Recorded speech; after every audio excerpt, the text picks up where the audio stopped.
The whole squad on the mission, you got to listen. We PoPolitickin, it's so dope when it kick in. You can get in where you fit in. We straight PoPolitickin. The whole squad on the mission, you got to listen. You know what this is when we PoPolitickin. My money long like division, I proposition to put a fist in. We straight PoPolitickin. Hey yo, I rise like the sun in the east, running the streets. Same people that was coming in peace, some in the beast on the microphone. It's never a long and hard task. For God, I'm gonna smash they blog and podcast. Introduction to journalism 101 with Pharaoh PoPolitickin about where I'm from and what I do. What's up? It gotta be good. Interviewing everybody, you know they probably could. Take all the blood, sweat, and tears, working all them years. Putting in 10,000 hours, it empowers careers. From the baby and Megan Thee Stallion to Yo Gotti. High as a kite, jet life, currency in the party. With MC Light, J Prince said I rap a lot. Super Saiyan Black Kakarot with a Macintosh laptop and my Apple Watch. Smoking Fraggle Rocks, 4 eyes, got more lines and hooks than a tackle box. What? The whole squad on the mission, you got to listen. We PoPolitickin, it's so dope when it kick in. You can get in where you fit in. We straight PoPolitickin. The whole squad on the mission, you got to listen. You know what this is when we PoPolitickin. My money long like division, I proposition to put a fist in. We straight PoPolitickin. And you know what came to my head when I was watching you? What's that? That I know you bopping your head because I can see. I didn't know I was still on the camera. I was like, yo, man, this thing slaps right here. Yeah, that's the homie 4 Eyes. That's the homie. He cool with Ludacris homie. Oh, okay. Yeah, so welcome back to PoPolitickin.com, your home for self-help meets hip-hop. Right now we're live on Twitch, YouTube, and Facebook. Check me out on Spotify, Apple Music. 1212, I'm a place to be with Jamahl Kersey. How you doing, bro? I'm doing well. I'm blessed, man. Thanks for having me on here. Yeah, I had to get you on, man. My homie Chris told me to holler at you. He said you're a lawyer and a DJ. That's right. So I do criminal defense and immigration work. So I've been in practice for over a decade now. I run Kersey Law. So I got the T if that comes out, boom, Kersey Law. And then I DJ, get in where I can doing hip hop. I hear that boom bap. So, that's my lane right there. So, late 90s, early 90s hip hop, do some R&B nowadays, reggaeton, you gotta play to your crowds and everything. But yeah, man, I've been loving and digging music since I was a child, man. Come up doing music in the church, so you know how that goes. Man, I was like, I think you should rap too. Cause that'll be like the best thing if you're a lawyer and you rap. And you just rap about like lawyer stuff. Know thyself, man. I don't think rapping is in the cards for me. But I guess never say never, right? Yeah, tight. You say what kind of so what started first? I'm pretty sure you was probably DJ before you was a lawyer, or which one came first? No, actually, so music just in general came first. So, grew up in the church, shout out to my Second Missionary Baptist Church family out in Oceanside. But yeah, music came first, came up singing in the choir, doing all that stuff, doing the little skits and speeches and all that kind of stuff. And so eventually when I could do music classes in school, I started playing instruments. So first instrument was the cello. You had to do string instruments before you could do wind instruments. So I did strings and then moved into wind instruments. And then my main passion was the drums. So once I got into drums, that was, that's when I really, really, really fell in love with playing music. And so I actually played music through high school. And after high school, I actually taught drums. So I taught drums at a middle school, which was dope because I was about 18 years old and I was working with, one of my best friends.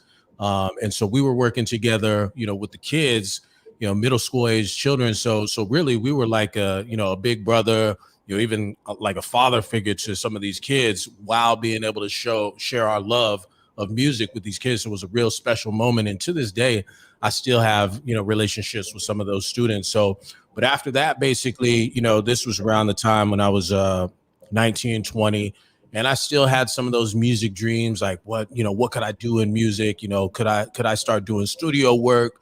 Could I, form a band or what have you, but Pops kind of stepped in and was like, yo, you need to do something that because DJ wasn't even in the picture at this point in my 20s, although it was something that I always would have wanted to do. But realistically, being able to afford turntables and mixers and speakers and all that, that the money just wasn't there, you know what I'm saying? And so I was gonna ask you, what did your parents do? So my pops was in the military. He retired from the military, and then my mom. That's how you Oceanside? That's right. Well, we just kind of landed in Oceanside because my grandfather on my mother's side lived there. So when my parents split, my mom was trying to sort of scramble and figure out what she was going to do. So we were in Skyline for a hot one, and then ended up in Oceanside staying with my grandparents. My grandfather was a pastor at Second Missionary Baptist Church. So, so that's how we ended up there. But, but yeah, my dad was like, listen, man, I know you have these music dreams, but at some point, you're going to have to do something that's actually going to put some, food on the table. If you end up, getting married or starting your own family, you got to have something stable. And so followed that advice, finished up college, which is a whole nother story in and of itself. But I went to law school, graduated from law school, was doing my thing. And for 10 years, actually 20 years, I wasn't doing anything within music. And, there was just a hole in my soul because I wasn't expressing myself creatively. And so when you come up playing music every day, literally every day of your life from, being a kid up through high school and then teaching music, you're in a music room and doing that. And then for all of a sudden it just to cut off, that was rough. So then actually one of the homies, and that's why I love social media, for all that people say is bad about it, it's been such a blessing to me, not only in promoting, my DJ career, but my law career, but what opened the door to me being a DJ, because it's only been a couple of years, to be honest with you. The homie Rick Scales, so local rapper, one of my favorite MCs. He posted, we know Rick Scales. Rick Scales. Yeah. I've been knowing Rick for a long time. Word. So Rick had posted that Artistic was doing classes. And so I was like, yo, I need to jump up on this because I've been wanting to DJ forever, so I linked up with Artistic. He basically showed me, Serato and everything, it's a little different for me because, I wasn't coming in fresh. Like I've been playing music my whole life, you know what I mean? So it was just a matter of picking up the mechanics of what I was doing. And then I just kind of ran with it, and he put me on. So I was doing gigs, I was doing little parties, I was doing weddings, I was doing then got into night spots, so playing at different spots down here in San Diego and downtown and everything. And then obviously the pandemic hit, so that kind of had a nice little steam going. It was crazy because I had lawyer colleagues hitting me up like, yo, do you still practice law? Are you an attorney? Because, you look at my Instagram feed for a while, it was just poster here, poster there, poster here, poster there. I was just playing, But even with that, though, like, you can't really say that. Like, I hear them, but they can't really say that no more because you got, like, celebrity DJs all the time now. Like, yeah. Yeah, like, everybody DJ now, so it's more like, Well, that's the thing. I mean, people, no matter what you do, they always want to put you in a box. You know what I mean? Like you can only be one thing, but I've always been a dynamic, multifaceted person. I can move in different circles. I have different tastes. I have different, parts of me. I'm a Gemini, so I don't really play too much into the zodiac signs and everything, but when it comes to having those different facets, that definitely plays into who I am. Yeah, I gotta show you some. You know who John McAfee is? No, I don't. He just died. He the one that the security dude. Yeah. So I was just like researching him, and he lived a bugged out life. So he was like a yoga teacher for like 20 years. So I had just got one of his yoga books. Mm-hmm. And he was saying, like, man, he was saying that too. He was like, when people say who I am, Like, you don't gotta define yourself by just one thing. Like, shit, we Right. should be able to do, like, especially like if you're a Renaissance man, like, you're supposed to be doing just more than one thing. But like, Yeah. I don't even like putting on, you know, how LinkedIn when you said when somebody put what they are, I don't like putting my job title in there. Right. No, No, it's like, I feel you on that. There was a point where I stopped telling people I was a lawyer. I'd be out at the night spots, you know what I mean, and meet somebody, you know, and you know, meet a girl or what have you, and you'd be like, oh, what do you do? I'm like, yo, I race dirt bikes, you know what I mean? Like, I just didn't even want, because people have all these preconceived notions of who you're gonna be based on what it is that you know, that you quote unquote do for a living, and I just didn't want to be defined by anything, or even there came a point, and I grew to understand it, right? Because, you know, I represent my people, whether, you know, my people from Dago, my people from Oceanside, they're happy to see that, you know, I came from where I came from and I'm at where I'm at. So, you know, when I would get introduced, it'd be like, yo, this is Jamahl, he's a lawyer. And I got tired of that, because I was like, yo, what if I was, you know, Jamahl the garbage man, or, you know, Jamahl the you know, I mean, like, you know, the ticket taker. You know, I had that job before. Like, what if that's where I stayed at? Like, you know, you shouldn't treat me any differently just because I have a couple degrees on my wall. But then I removed my ego from it. And I was like, yo, if my people want to celebrate who I am and who I've become, and realize that they see some of me in them, and them in me, then I'll ride with it. So, but yeah, I really don't put any value really in titles, man. You do what you do, whether, you know, especially when it comes to my practice, and, you know, I've represented doctors and physicians all the way down to, you know, and I don't even want to say down to, but, you know, across the way, from construction workers, or, you know, cooks and what have you. And I treat them all the same, because, again, like, titles mean, you know, jack to me. I don't know if I can curse. I feel like, yeah, a title don't mean shit to me, man. Like, you know, it really is just how you treat people. Huh? No, it's like my favorite part of the whole show. My favorite part of the show is when people be like, man, I don't know if I can cuss. That reminds me. I don't know if you've seen Big's last freestyle. There's a freestyle where he's at the end, and he's like, and he's actually muting himself, which is crazy. Like, they even have to use, you know, a censor button. He was muting himself. He's like, yo, man, I want to curse, and they was like, go ahead.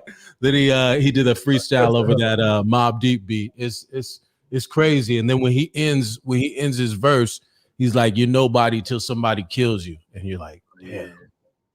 And yeah, it's crazy. So what do you learn about being a lawyer? Like, what has it taught you? How has it changed? You know, I mean, I've learned a lot, man, just from, you know, how to think like a lawyer. So I have a legal mind now, you know, and that's something that can't really be reversed. But I've gotten to learn, I've gotten to know people on a very intimate level, having them tell me things that you wouldn't never usually tell a perfect stranger, but because you have to. So, you know, sometimes the intimate details about your life might be central to your defense. So you got to be forthcoming. But realistically, that's a gift from God that I've had since I was a child. There's just been some sort of rapport that I've been able to establish with people, and I have this calming presence such that people will, you know, I'll be in conversation with people and they'll be like, I can't believe I'm telling you this, you know, but blah, blah, blah, blah, blah, blah. And I'm like, well, you know, I've kind of heard that, you know, thousands of times over my lifetime. So, you know, just getting to know people and how people think and human nature and all that kind of stuff. But I've also, you know, because I run my own business, I've learned, you know, the ins and outs of how to run a business. I've had to, you know, learn how to market. I had to learn how to sell and how to sell well, how to sell ethically. You know, I've learned how to manage people, how to hire people, how to let people go. There's all kinds of hard and soft skills that I've developed over the years in my practice. So that's you know, somewhat broad, but if you have a more specific thing in terms of what I may have learned, you know, I'm happy to answer that. Yeah, then I know I was going back to John McAfee. Like, he just got annoyed at the end. Like, he always had guns and security with him, And then, you know, he was all into that security, and he was just like, you can't trust nobody. He's like, you can't trust anybody. So then that kind of got me thinking. So how do you feel like, what do you think about trust? Trust. I keep a relatively small circle. You know, I'm not gonna say that whole no new friends. You know, everybody posts that Drake line, no new friends. Like, nah, I mean, you need to eventually develop new friends and new connections in order to get, you know, where it is that you need to go. Once you've defined where it is that you need to go, a lot of people have no idea where they're going, and so, you know, they're just kind of drifting through life. But trust is an important thing. I mean, it's something that develops over time, obviously, and I think you know, you need to, when you see that you cannot trust with somebody, because people tend to tell you and or show you who they are, and I think you have to really listen to that instead of you know, trying to be idealistic in terms of what you would want them to be, or who you would want them to be, or who you could see them become. But yeah, trust is important. You know, I trust, you know, I've entrusted employees with my business. You know, I've entrusted my heart to women over the years. I've entrusted my, you know, innermost thoughts and feelings to, you know, close homies who, you know, I can do that with.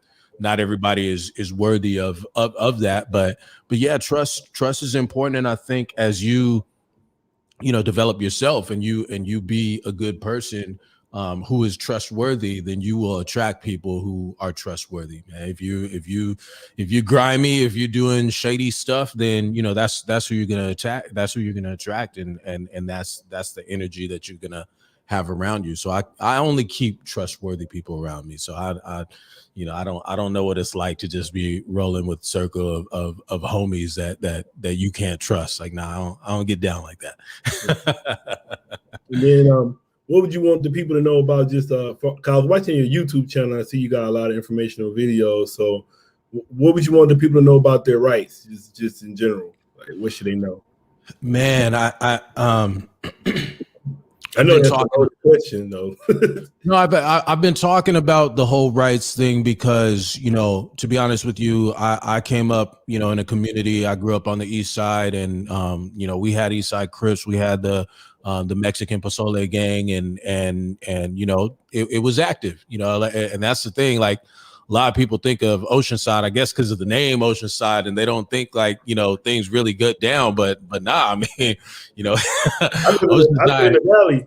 Yeah. Okay. Yeah. Oceanside's active, but the issue is that so many of us, you know, aren't familiar with our rights. You know what I mean? Like, and I was very upset when I was 27 years old, 26, 27 years old, sitting up in these law classes and really for the first time getting to know my rights, getting to know that, you know, that I really had a right to remain silent. And it wasn't just a line that you hear on movies and TV. Like, nah, you have the right to remain silent. Anything you say can and will be used against you in a court of law. And they do that.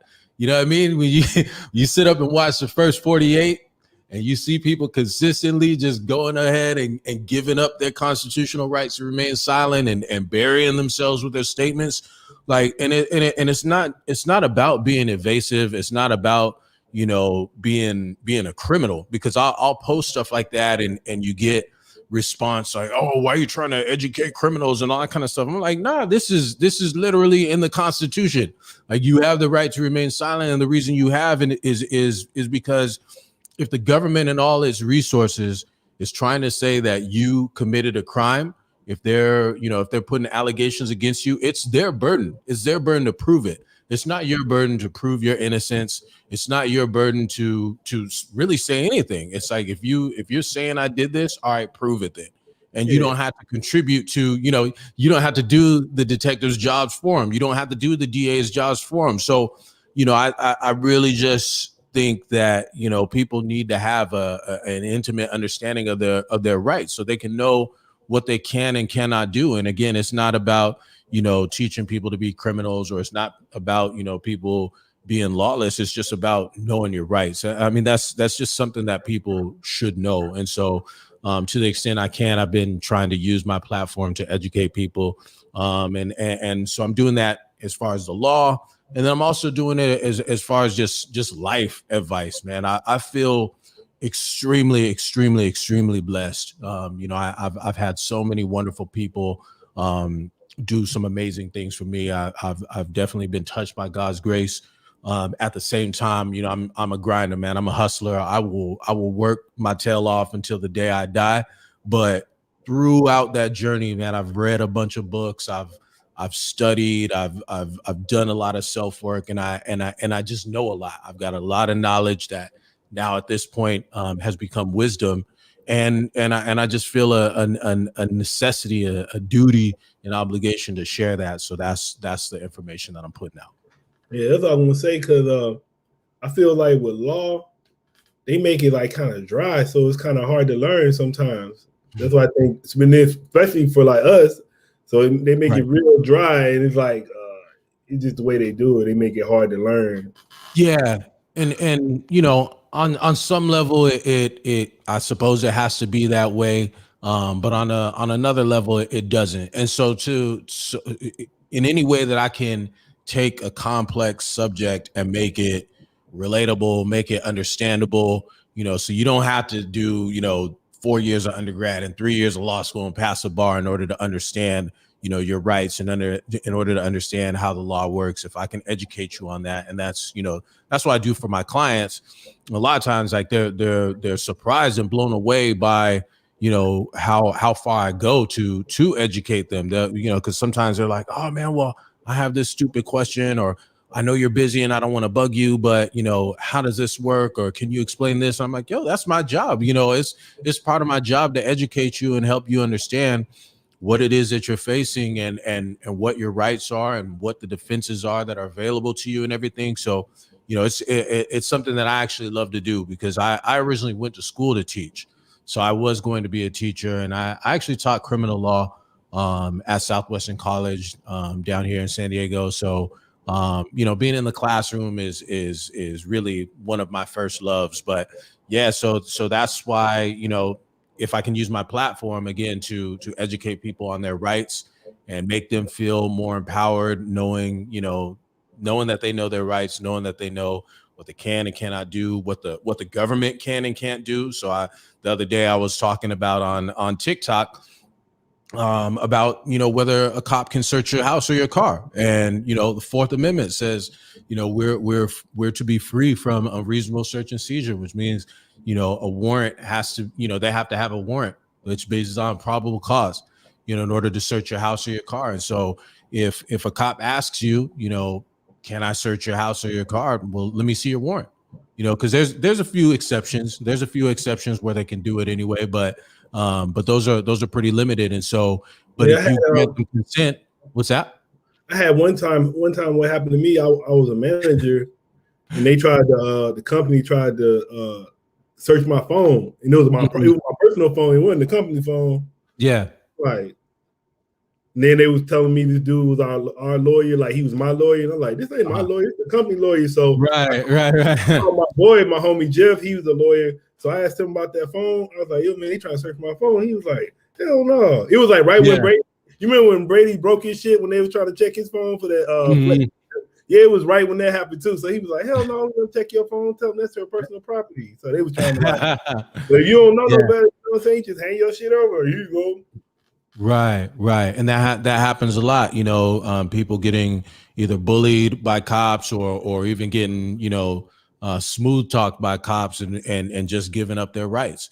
You know what I mean? Because, just to finish what I was going to say is if you give them consent, then they don't need a warrant anymore. So if they're like, oh, can we come in and search your house? And you're like, okay, sure. Go on right ahead. Then they can do that. But if they don't have that warrant and you don't give them consent, you just be like, all right, man, if you're going to get your warrant, you go ahead and get it. But I'm not just going to waive my rights. I'm not just going to give up my rights, and make your job easier. But again, and it's not about having anything to hide or anything like that. It's just about, this is what my rights are, and I'm going to assert my rights, and I'm not going to be disrespectful. That you don't need to bring that energy to the situation, especially if you look like us. But at the end of the day, yes, and empowered people should have an intimate knowledge of their rights. And so, me knowing what I know and me being in the position that I'm in, I definitely have an obligation to do that. So I give talks whenever I can. I'll do. So the Earl B. Gilliam Bar Association, which is the African American collective of lawyers here in San Diego, we do something called neighborhood law school. And so, they have different topics. So they'll do landlord tenant, they'll do, criminal defense, they'll do employment rights. So and people come through and they have their notebooks and everything, so they can be educated. We have that obligation, man. Like we're in a special position to be educated in the law. So we have that duty to give that information back. So I try and do that whenever I can.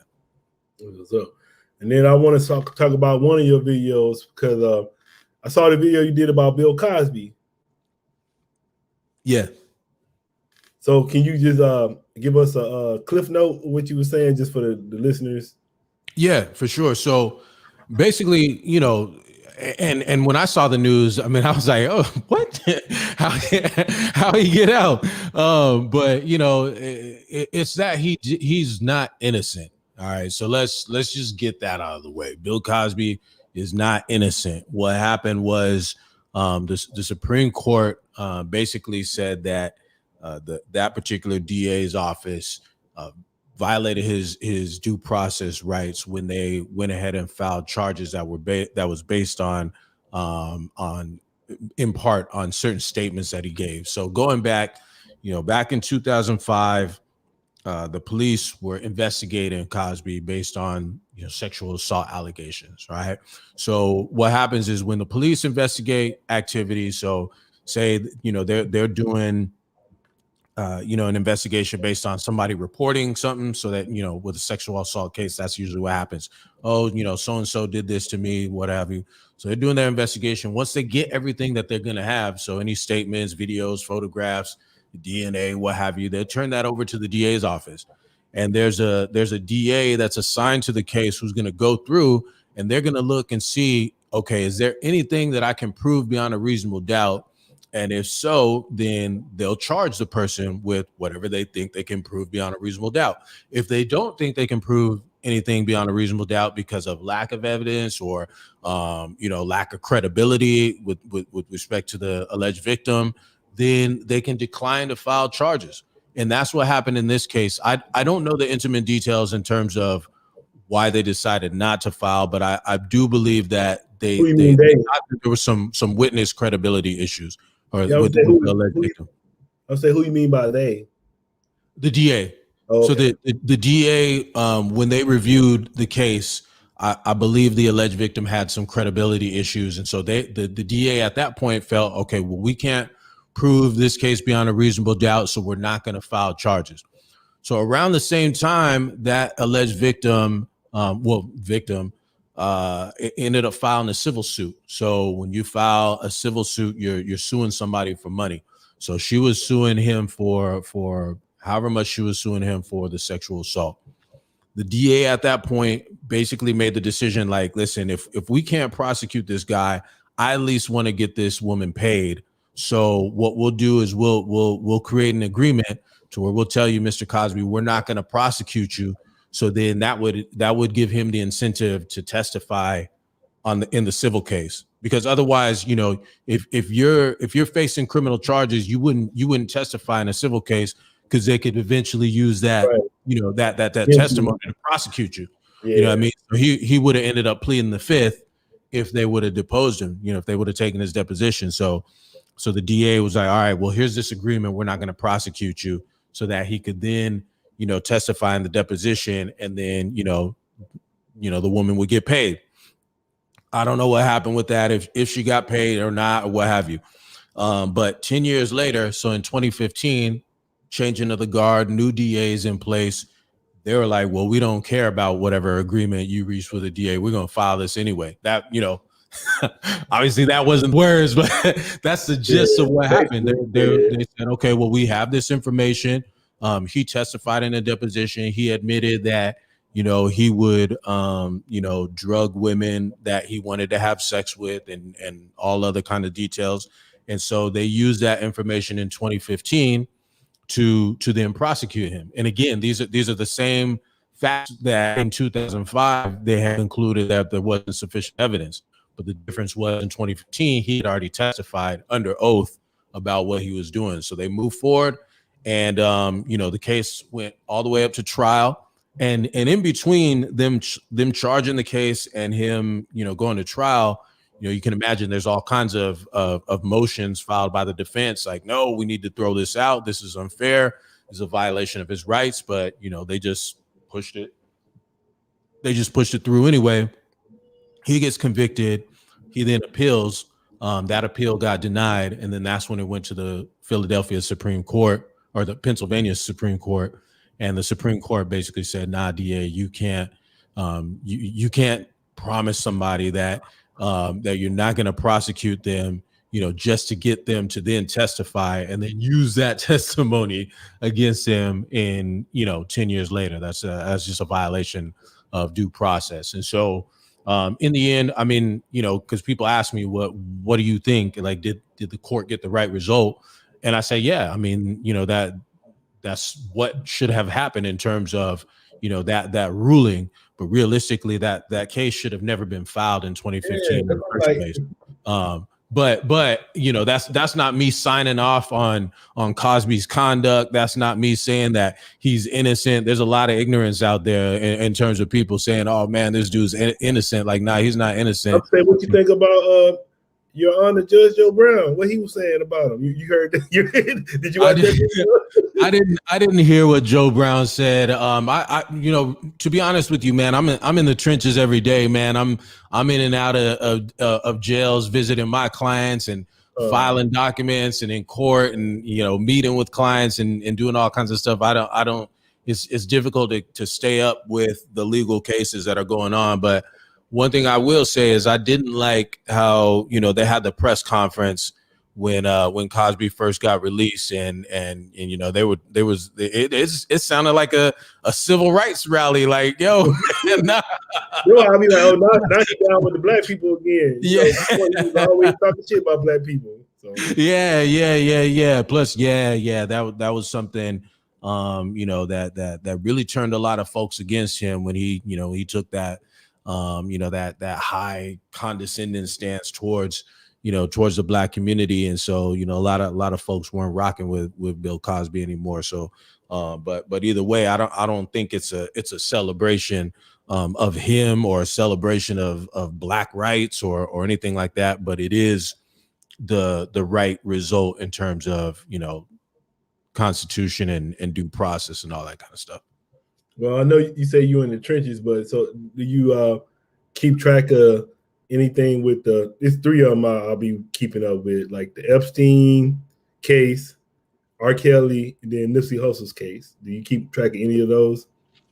Well, I mean, I watched the Epstein documentary. That was about it on Netflix, to see, the details of that. And then obviously, the very peculiar circumstances around him losing his life, and we'll see what ends up happening with Maxwell. But that, apparently there's a lot of people who have a lot to lose. A lot of famous and powerful people who are, out on that island. So we'll see what happens with that. But my opinion, probably is more on a personal level than a legal level. And I just think it's disgusting, what it is that they had going on. And it just goes to show, how much money and power is unnecessarily valued here in America, and I suppose in other countries as well. But that idea that you can just do whatever it is that you want to do because you have some commas, that's something that really disgusts me, man. But in terms of R. Kelly, I haven't really been up on that one, but I do want to dive into it because I know that there was some controversy about his release. About them not releasing him from custody, and there was the complaints about, you know, him being detained during COVID and everything. I got to go to church. Hey, you didn't watch Survivor R. Kelly? I did. I watched the whole thing. Yeah, that shit was wild. It was wild. It was wild. I mean, you know, what was the trip was that, you know, winning cures everything, you know, and you know, when you're winning, whether it's on a football field, a basketball court, or in the studio, or on the charts, you know, obviously he was doing some grimy stuff, man. But as long as them hits kept coming out, it didn't matter. And I'll tell you, man, we, you know, in our high school church choir, we sang "I Believe I Can Fly," man. That, you know, Kels had impact and you know, on the inspirational tip in the club, you know, just one of the greatest vocalists, you know, in the history of music, and just a life, you know, generational talent. But you also see, you know, the defense attorney hat. I'm always looking at, you know, mitigating circumstances, mitigating factors, and you know, I feel terribly that, you know, that he was violated as a child. And you see how, you know, and there's this saying that hurt people, right? So hurt people, happy people make other people happy. And it's not a justification, you know, it's at all, you know, because no matter what our past is, no matter what we've been through, our traumas, you know, we have a responsibility as human beings to do what we need to do to right our wrongs, so we don't then go and hurt other people. But it is something that has to be taken into consideration. You know, I don't know what that is like, but I imagine that there is a whole world of trauma and pain and ugliness that comes along with that having happened to you. And so it's something that has to be taken into consideration. But yeah, man, like that whole thing of, you know, wanting to go and hang out at the high schools and all that kind of stuff, that was just weird. And you know, you hear a lot of celebrities outside of that documentary talking about, like, yeah, you know, Kels will want to come through and, you know, with little girls and all that kind of stuff. It's like, whoa, man, that's some crazy stuff. And so, you know, you were asking me about trust earlier. You know, if you have a real circle of real people, I don't see how you can just sit up and condone that and sign off on that, basically. Right. And I get it, like, you know, everyone's got to live, and I'm sure. Well, I know a lot of folks was eating off of Kels, but nah. I mean, again, it goes back to that value of money thing. Like, how much is money worth to you that you'll allow these things to go on, and you not, you know, say something about it, or you not do something about it? It's an ugly situation. And so, yeah, that's crazy. Plus the whole that interview with Gayle King. That interview was funny. I just be watching it just to watch it sometimes. That shit's funny. Robert. But boy, Keenan killed him though. Keenan did that. Yeah. Call me victim. She's like, I'm not gonna call you victim. Robert, victim. So you keep what about the Nipsey Hussle case? I ain't been hearing nothing about that one. Last thing I saw, now they talking about they might try little boy on mental insanity. You know, that's another one that I'm not really aware of, but one, you know, all these different cases are intriguing, as is, you know, just all aspects of criminal law. And then obviously when you're dealing with celebrities, it makes it all the more interesting. But I think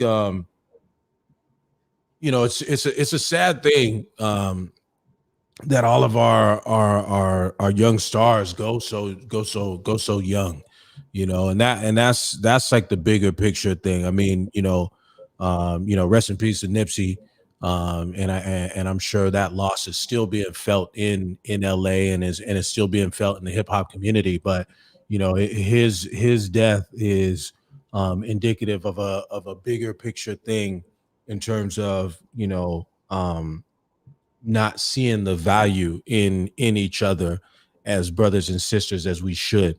You know, when you think about the statistics in terms of how cheap a life is, where you can go so far as to feel like you can, in your mind, justifiably take the life of somebody else who looks like you.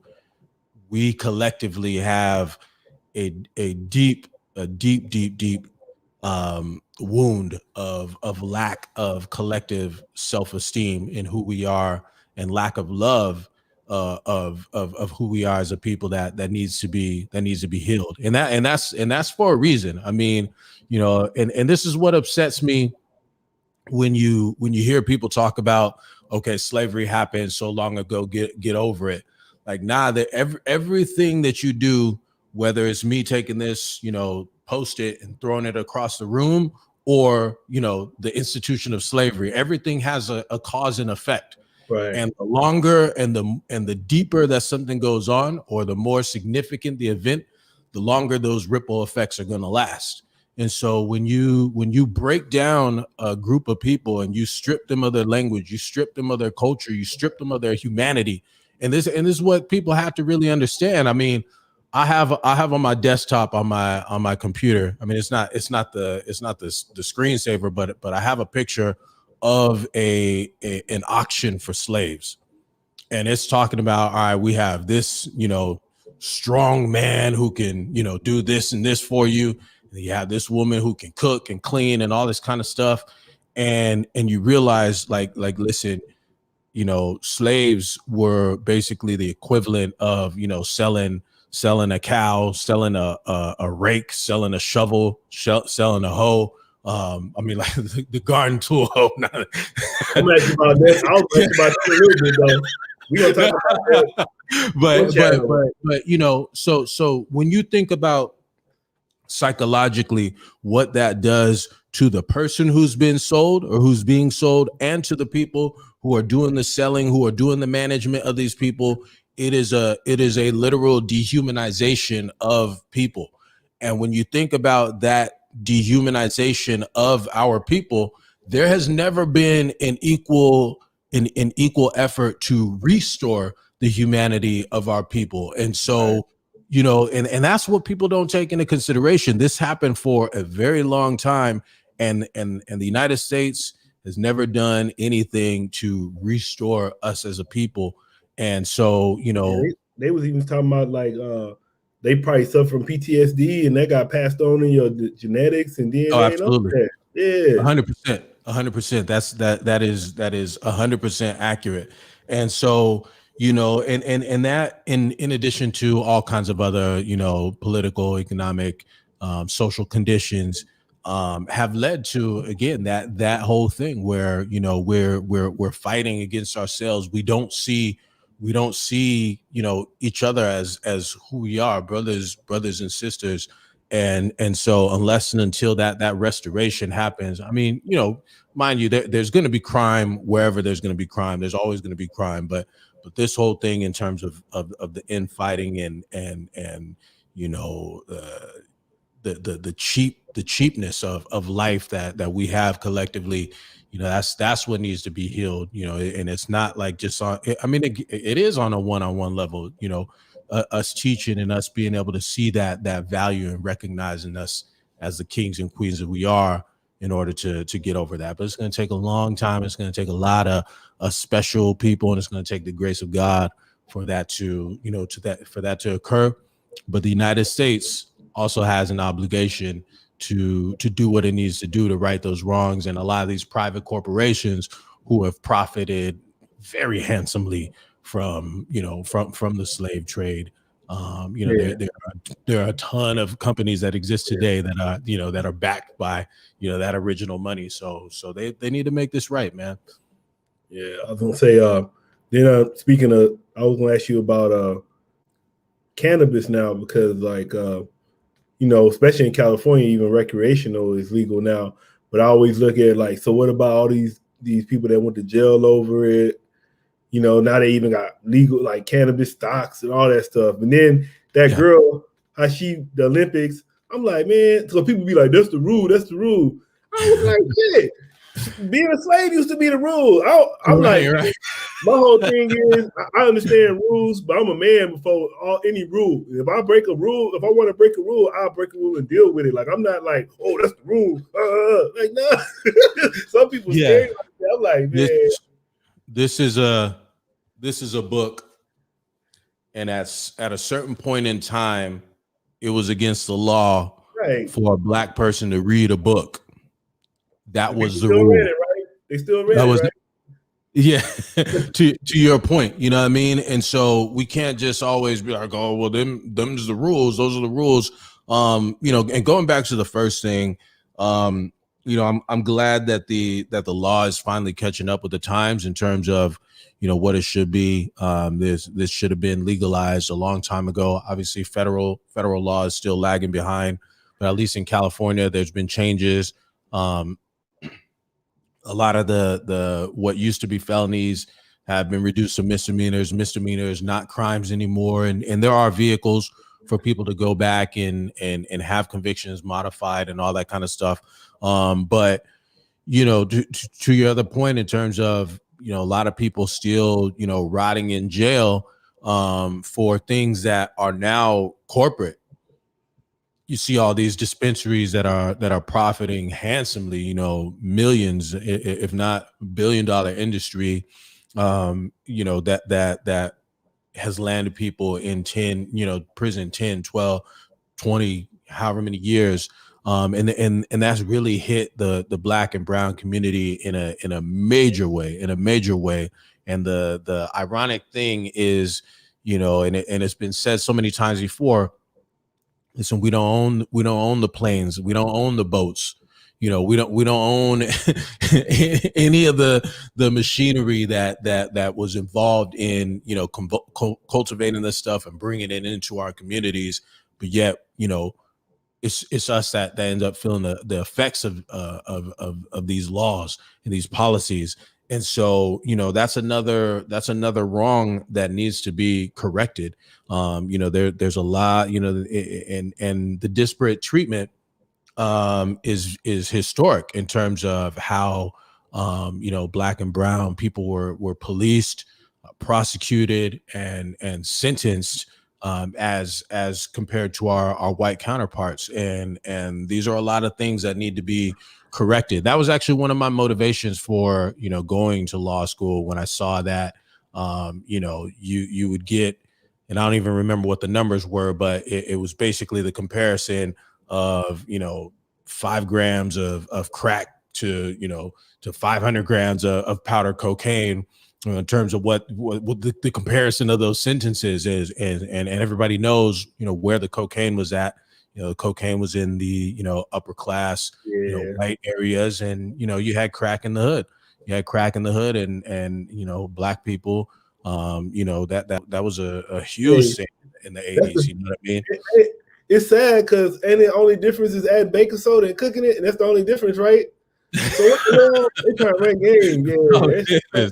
That's all it is. And so, you know, and that really decimated our communities in major ways. You know, to not even speak of the reasons for which people had to, you know, took the drugs. And so I've had this conversation with folks, and they're like, "Oh, well, you know, people just want to party and do drugs." I'm like, "Well, you don't understand, man. When there's lack of hope, when there's lack of opportunity, when there's lack of jobs, you know, when people are impoverished, and they need a release, you know, they don't have therapists, you know what I'm saying? They don't have, you know, they don't have people who can, you know, help them deal with these problems. So it's very easy to then turn to the pusher man, you know, who can, you know, offer you this escape from this, you know, difficult life that you're living, and really be able to have that bliss or that ecstasy for a little while.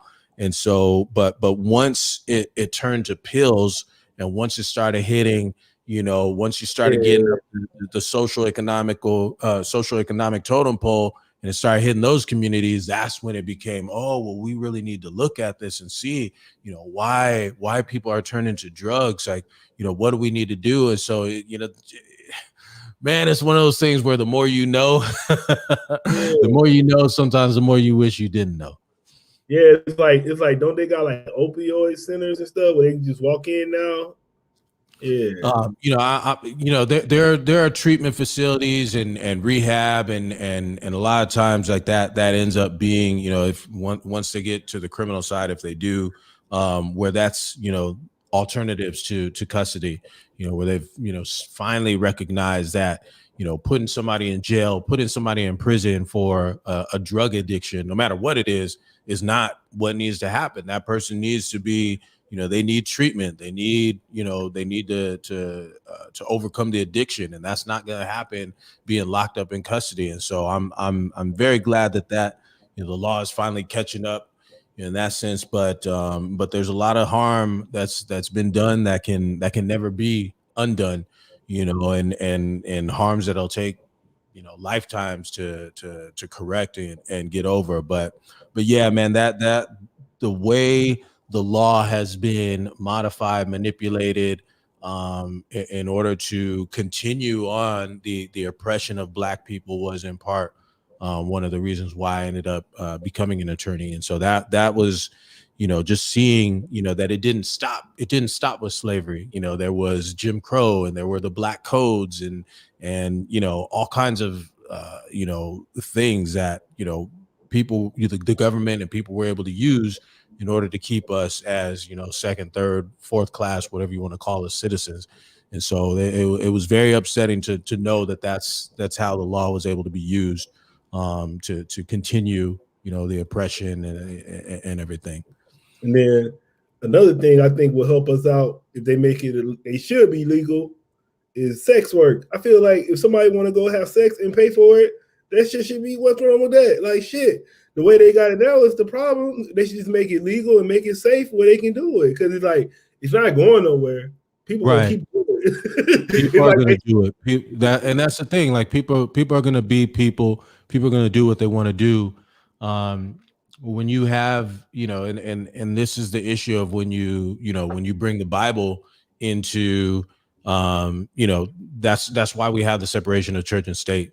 And you know, if we as a people, or if the government is able to see like, listen, this is going to go on, why don't we have it you know, legal to where we can have, you know, where it can be safe, you know, where they provide the condoms and testing and whatever else needs to be provided. You know, it can be a safe environment to where people, you know, aren't getting murdered and because, you know, black market, you know, backdoor steal type of stuff.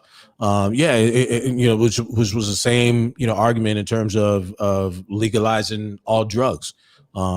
You know, having it, you know, and that gets into a whole nother conversation in terms of the money and and everything. But yeah, no, I wholeheartedly agree with you. And you know, I don't think that religious beliefs should ultimately play a role in you know, whether that gets done or not. Because at the end of the day, you can say, listen, I'm not going to do it, or I'm going to do it. You know, at the end of the day, God knows, you know, God knows things is going to go down. God knows. It's crazy because it's like they arrest all the tricks for just, and then like some of them dudes might have disabilities and they can't get a girl. They need something, because I think like if dudes have sex, that shit like help you out than just not having sex for a long ass time. That's probably what go crazy. And then they be arresting the pimps. But it's like shit, the pimps gotta help the girls. Like they can't be out there by themselves. So it's like shit. That's what I'm saying. They should just make it like, but then I'm like confused. So why do they let people do the bunny ranch and shit? But they don't. Yeah. No, you make some valid points, and so we'll see. I feel like that's one that's going to take a while. And realistically, I mean, when it comes to you know, the rights of black people, that you know what I heard about that? They said basically like pimping actually started like after slavery. And it was like because the white dudes wanted to see the black women and they started pimping, so then they made it illegal because the black men kept making so much money off of it, so then they made it illegal. Yeah. I didn't know that. Yeah. That's that documentary American Pimp. They was talking about that. They was talking about how it came up. Oh, okay. But I said we about to said- wrap. I said we're gonna wrap it up soon, but I forgot to ask you about your top 5. Woo, man, I feel like my top 5, top 10 fluctuates. It constantly changes, but the 3 that never change is Jay-Z, Biggie, and Nas. You know, those are the goats, those are the gods. Once you get out of that, I feel like, you know, 4 through 10, it's a lot of interchangeable artists, but you know, you got to have Rakim in there. You can even have Big L. I mean, and actually, you know, sometimes they fall in, fall out. You know, I could throw Black Thought in there. You know, I don't know that anybody will ever be able to duplicate or top that freestyle that he dropped. It was like a 10-minute freestyle. You know, and nothing was, there were no useless bars. You know what I mean? That's, you know, Black Thought is a god amongst men when it comes to MCing. But yeah, I mean that there's 5 right there: Biggie, Jay-Z, Nas, Rakim, Big L. So what you listening to now? If you ain't named you name like kind of older cats. What you listening to now? Yeah. You know, I don't listen to a whole lot of new music. You know, that J. Cole, I had that on heavy rotation. I've been listening to a lot of Griselda. You know, that's my stuff right there. You know, Conway the Machine. I'm blown away by the sheer volume of excellent music that he's putting out. Benny the Butcher, West Side Gun. You know, they're doing their thing. Let's see who I've listened to. You know, Evidence dropped an album recently, so I kind of tracked through a couple of those. You know, I listened to that DMX album. You know, and Griselda showed up on there, man. They murdered that track that they have with them. I was hoping for more with that album, but you know, rest in peace to DMX. You know, there were some highlights on there, but you know, for the most part, man, I really listen to a lot of old stuff. Like one issue that I have is you know, and listen to some underground stuff as well. But I don't like how there's a huge lack of individuality in the game today. You know what I mean? Like I'll play stuff because I'm a DJ for a semi-pro basketball team, the San Diego Guardians, and you know, I'm 41, but a lot of these players, you know, they're early mid 20s, and so you know, obviously there's a you know, a disconnect. Yeah. The one of the first games that I played. You know, I was in my bag, man. I was playing, you know, Redman and Method Man, Wu-Tang, you know, Dub C, Ice Cube. You know, I was all over the place in the 90s, and one of these cats came up and they was like, "Yo, man, can you play some new stuff?" I was like, "Oh man," but yeah, man, a lot of that stuff, it all just sounds the same to me, man. So it's difficult, you know, because that is an era where, you know, you couldn't just be sounding like everybody else. You had to have your own individual style. And a lot of these cats, just like, I don't know the difference between, you know, this artist from this artist from this artist. I just, you know, I got a lot of them tracks in my Serato, and I'll play them because they fit into the BPM or the vibe, but I couldn't tell you who it is. You know what I mean? There's no distinctive qualities as between them. But you know, in terms of the leaders of that of this new era, you know, your Drakes, your Kendrick Lamar, your J. Cole. I mean, those are my dudes.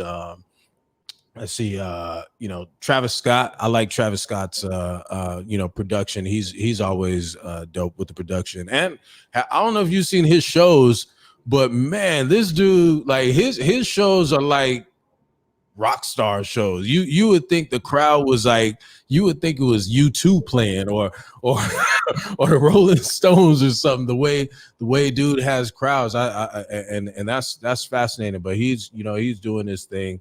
I like that song he got with Drake. What's that? The one he got with Drake, the Sicko Mode. Oh yeah, man. That intro, I love that intro. Anything that's got an organ in it. Oh man, you got Yeah. There's just something about that old, church organ that just touched my soul. You know what I'm saying? So you got any as far as your current projects, like any shows, anything coming up? Oh man, I got some weddings lined up. I just did one of my boys. He had a photographic art show. My boy Arash Afshar, and so I did the kickoff party for that. Things have been kind of slow, on the DJing end, just because I'm trying to kind of just get my bearings under me in terms of coming back from this pandemic. It's been kind of crazy. So I'm a little hesitant to jump right back into playing regularly. So it's been a little slow, but eventually we'll get back into it. We'll get back into it. You didn't do like all the other DJs? What's that? They jumped on Twitch. Yeah, no, I didn't do that, man. I didn't jump on that wave. For me, I really like to play off the energy of people. I'm one of them DJs that be dancing behind the turntables and everything, and it's difficult when you're playing into a camera.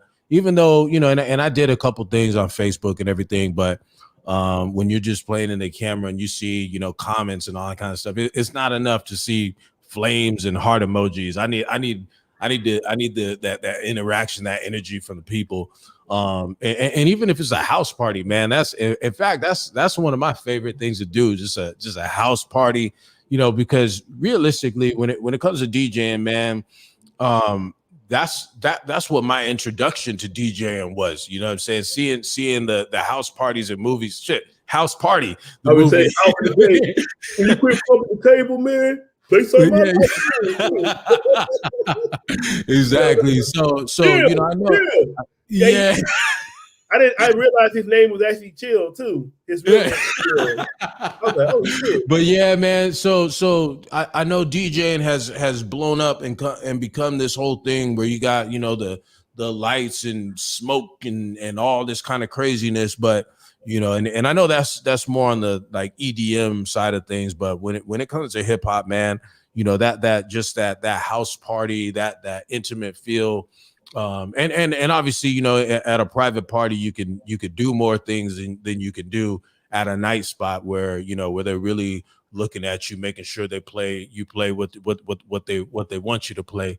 So I like having that freedom, of just doing, a little small gig. So looking forward to doing more stuff like that, kind of creating my own space, realizing the power of social media and marketing with that. I know that there's a lot of people craving that versus, just that normal stuff that you get when you go to the normal night spot. So we'll see. Look out for that. What you got? You gonna do some Rick Scales? Man, I'd love to collab with Rick Scales. We'll see. I know he's been grinding. He's got some show dates coming up. I was supposed to do actually right before the pandemic happened. We were supposed to do the slapping hands, though they were doing slapping hands. Bar Pink. What's that? He's doing it already again. He started. Yeah. No, I'm just saying, like I was gonna play at one of them, and then their audio went out or something, like the speaker system shut down. It was all bad, but yeah, man. I'm definitely open to collabing with whoever I can and supporting whoever I can. I DJ'd for Rick Scales, I think a couple times actually at this point, when he's been rapping. So. DJing for the homies, that's something that I love doing. Anytime I can get behind the ones and twos and make folks smile, make folks dance, make people forget about their trouble, forget about their problems, and just be able to bob their head, same way I was doing with the intro, man. There's just something special about that, man. The power of music is a beautiful thing, and I love being a part of that. I said, yeah, I'm supposed to be interviewing Rick on Monday. Word. So yeah, that's probably like I think I interviewed him like 3 or 4 times. He was on. We had this indie rap battle. He was in it. He almost won, but he lost in the finals one time. We had like 3. We had 3 tournaments, and he was the finals of one of them. Yeah. So that's a gifted MC, man. That's one thing. Like I actually, you know, commented on one of his posts the other day, and I said, listen, I don't throw out the title MC lightly, you know, but you are a true MC, and that dude, you know, just more people deserve to hear that brother's art, man. That's what's up. So what would you like to say to your supporters? Man, just thank you is really what I'd love to say. First and foremost, man, I posted the other day about how, you know, I've taken I fought my way into the law. I've taken an unconventional route. You know, a lot of the people that I see around me as my colleagues, my contemporaries, you know, they don't look like me, they don't sound like me, they don't have my same story, but I'm here. I'm here and I'm doing it my way, but I couldn't do it without the support of the community. So I just want to thank everybody for you know, for recommending me to folks when, you know, when people are facing criminal charges or deportation or something like that. It's the worst thing that they ever had to face. It's the worst thing, you know, probably the worst problem that they ever have to go through. The idea of losing your privilege of being in this country, or losing your freedom, or losing your job, or whatever the effects could be from, you know, being convicted. And so to have people, you know, call to me to help them with that situation is an honor and a blessing. And so, you know, I want to thank everybody, and you know, encourage people to follow me. You know, if you can support me, I'm at Jamahl Kersey. So you have the spelling of my name, and that's, you know, it's at Jamahl Kersey on Twitter, on Instagram. I'm Jamahl Kersey on Facebook. So that's where you can find me. And then on the other side, you know, on the music tip, man, I'll be posting stuff when I'm playing. So, you know, if you want to come out and you want to see somebody really get down, somebody who's going to make you move, somebody's going to bring back tracks that you know, forgot years ago, but bring them back, and that brings that old feeling back, then that's me, man. Because whatever I do, whether it's the law, whether it's music, you know, I come at it 100%, man. I'm a hustler, I'm a grinder, and I'm a performer, and so that's what I do, man. I want to say thanks for coming through politicking with me. Thank you, man. It was a blessing. We'll have to do it again sometime. And no doubt, man, for sure. All right, brother.